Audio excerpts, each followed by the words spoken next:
Yo, what's up guys, it's King Sean here, and in today's video, I will be bringing you guys my official week 1 preview for the Commanders Bucks game. Super excited for Sunday's game, man. Last night, the Chiefs and Ravens played. That game was amazing. It came down to the inches, basically, in the end zone when Isaiah Likely's foot stepped on the white out of bounds. That game was super fun, but in today's video, I will be previewing our game. I will be going over the final injury report updates, giving you guys my 3 keys to victory for Sunday's game, and then giving you guys my final score prediction. So, if you guys are new to my channel, leave a like down below, subscribe, turn on notifications. I'm on the road to 4K subs, so if you could, hit that sub button, I'd really appreciate it. And with that out of the way, let's get straight into the video. Alright, so starting off with the injury report, we're only going to go over ours. I think everyone on the Bucks' injury report is playing besides Logan Hall, so Logan Hall will be out for the Buccaneers. But for ours, Marcus Mariota, he's out with a chest pectoral injury. I mean, that just doesn't affect us at all. Jaden Daniels, he's our starting quarterback. Jeff Driscoll's QB2 in case of, emergency if anything happens to Jaden Daniels. Johnny Newton, he is doubtful, which is unfortunate. I said in my past 2 videos that if he's not ready, then don't force it. Get him back 100% ready week 2 against Giants. He should be good by then. But if he's not ready this week, then just sit him out. We need him for the entire season, not just week 1. So make sure he's 100% healthy before you put him out there, and hopefully he will be next week against the Giants. So he was limited on Wednesday, not full on Thursday, did not participate on Thursday, and limited today as in Friday. So he is doubtful, which means he's probably not going to play. Brandon Coleman, Cleveland Farrell, Dante Fowler Jr., Daron Payne, and Trent Scott will be playing. The most notable name here is Brandon Coleman. It's good that he was a full participant and will be playing. The thing is, though, he might not start on Sunday. Dan Quinn said he is still deciding who's going to start between Cornelius Lucas and Brandon Coleman. And he even said that both might get some snaps at left tackle next week on Sunday. So that is very interesting to hear. I don't know if I really like that. I don't really like that. I would rather just go, one tackle for the entire game. But if it works, then it works. But we shall see who we drop out there first at left tackle, and we'll see if Dan Quinn, sticks to what he says, or not sticks to what he says, because he says there's a possibility that both get, snaps during the game on Sunday. But, if that really happens, we'll see. All right, so key number 1.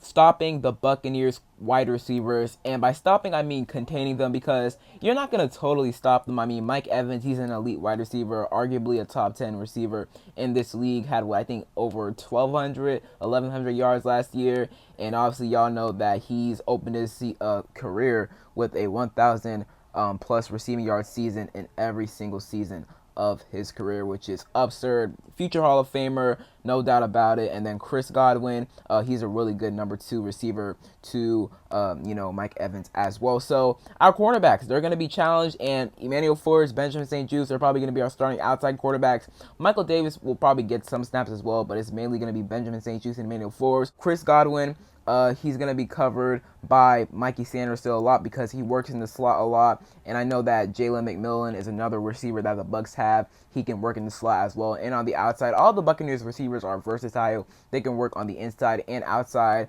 but expect Mikey Sanders still to see, Chris Godwin and Jalen McMillan a lot in the slot. If I were Dan Quinn and Joe Witt Jr., I would put Benjamin St-Juste on Mike Evans. And I know Benjamin St-Juste, he's not, great. He had 17 pass deflections last year, which is pretty good, but he did get beat a lot last year, as we all know. But I would put him on Mike Evans because he's a big cornerback, and, he will be working against a big receiver in Mike Evans. And obviously, Mike Evans, he's an elite receiver, but, that's a fine matchup right there. I would not put Forbes on Mike Evans. I mean, that's just a recipe for disaster, in my opinion, and I feel like in all Commanders fans' opinion. I mean, do not put Forbes on an elite wide receiver. I would rather put him on a guy like Chris Godwin, because Chris Godwin, he has more speed, and I think he's like 6 foot 6'1", so same size as Forbes. I mean, Forbes might get cooked once or twice, but he maybe should be able to hold his own versus Chris Godwin if he really has improved from last year to this year. And I feel like he has, but the question is, how much has he improved? We shall see. We'll see on Sunday and throughout the season as well. But yeah, key number 1, we have to contain the Buccaneers wide receivers. And our secondary in general,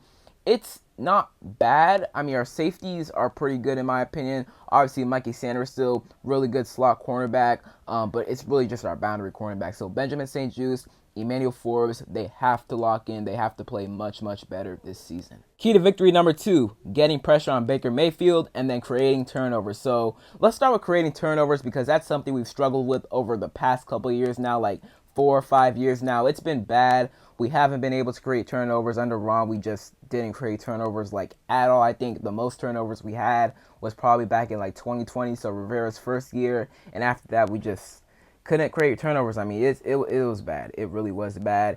We drafted Forbes last year to create turnovers, and he had, one interception last year. So we need to create more turnovers this year, and I feel like we will. Hey, man, Joe Wood Jr., he said that ball is life. So if he really means that, then the guys are going to go out there, create turnovers, and I feel like that will happen. We brought in Mikey Sanders still, who had a really good amount of turnovers at Michigan. Frankie Louvu, he is always flying around the ball. Bobby Wagner, obviously a veteran linebacker.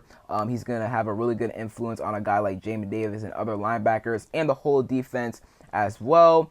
And then, our safeties, I really like our safety tandem in, Quan Martin and Jeremy Jin. I think they're going to make some really solid plays this year. We'll see how our boundary cornerbacks do.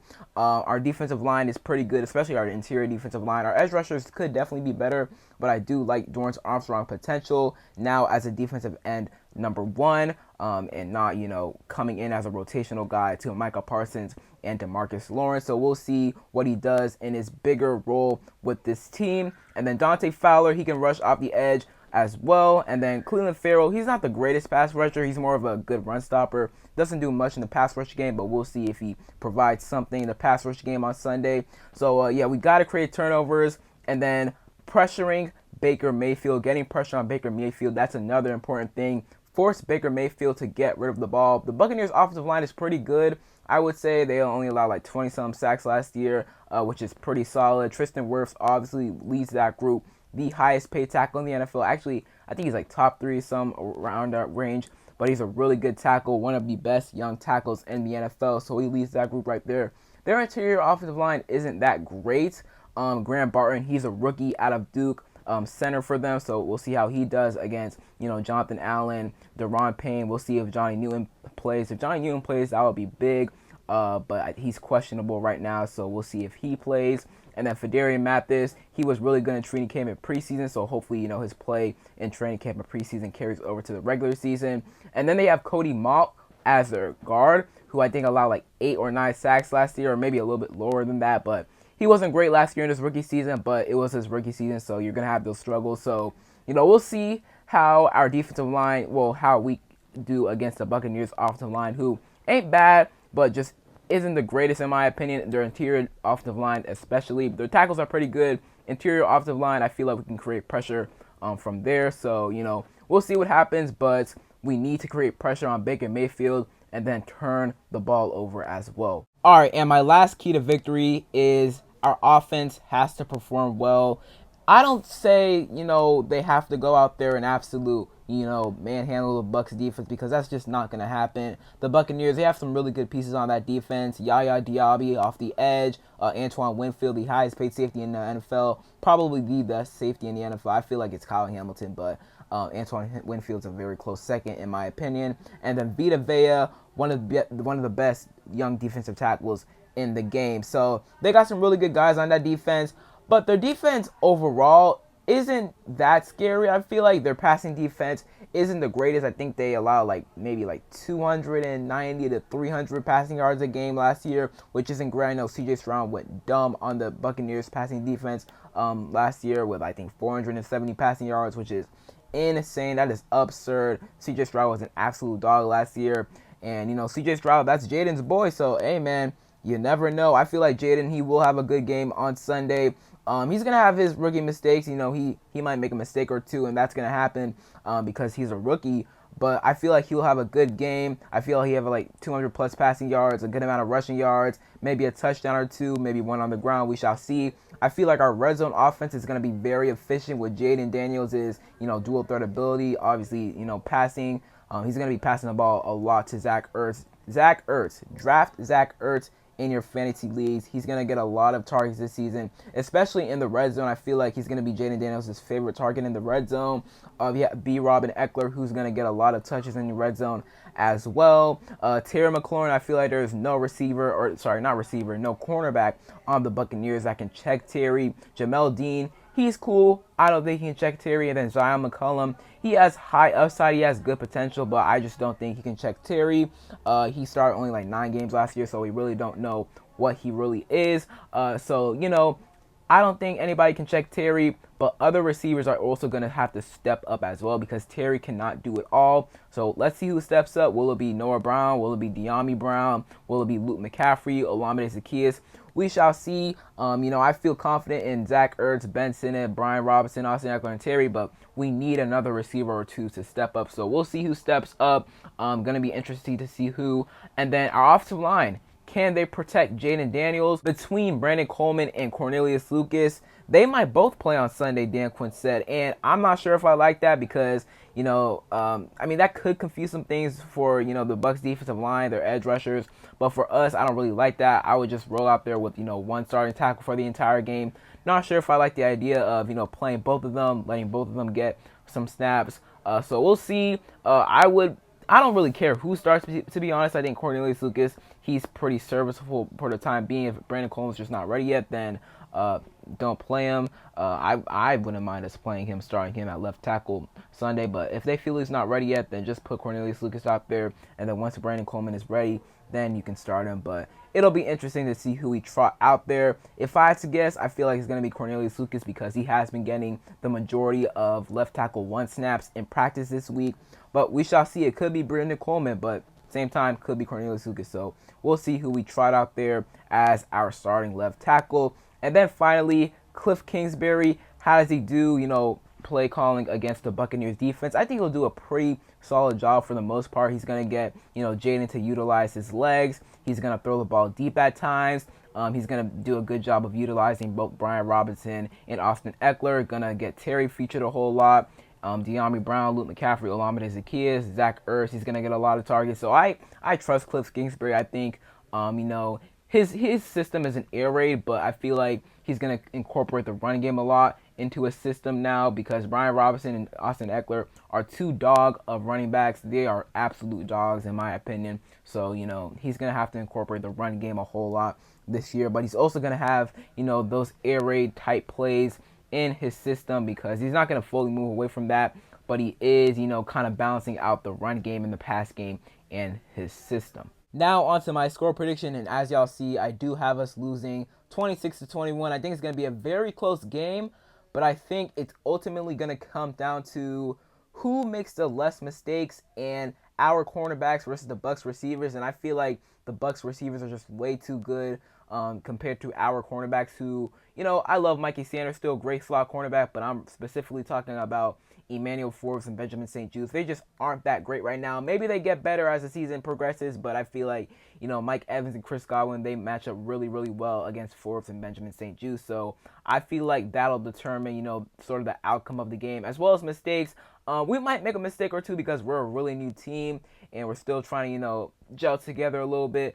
But I feel like this will be the outcome of the game. I would not be surprised if we won.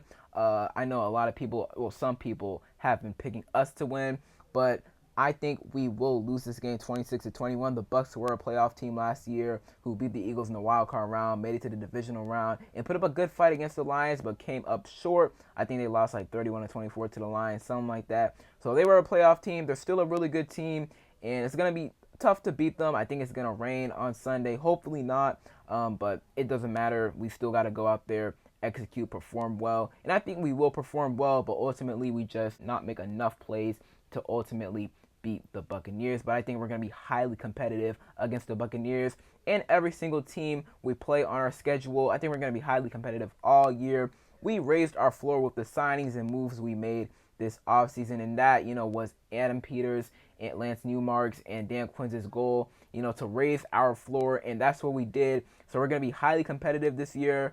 Although we might not win a lot of games this year, I think we go like 7-10, which isn't bad, but isn't a whole lot. So we might not win a lot of games this year, but what I do know is we're going to be very, very, very competitive this year. So once again, have us losing this game 26-21, but I would not be shocked at all if we won. So that is it for today's video. I hope you guys enjoyed. If you did, leave a like down below, subscribe, turn on notifications, comment down below your score prediction. And other than that, it's been King Sean, and I'm out. Peace.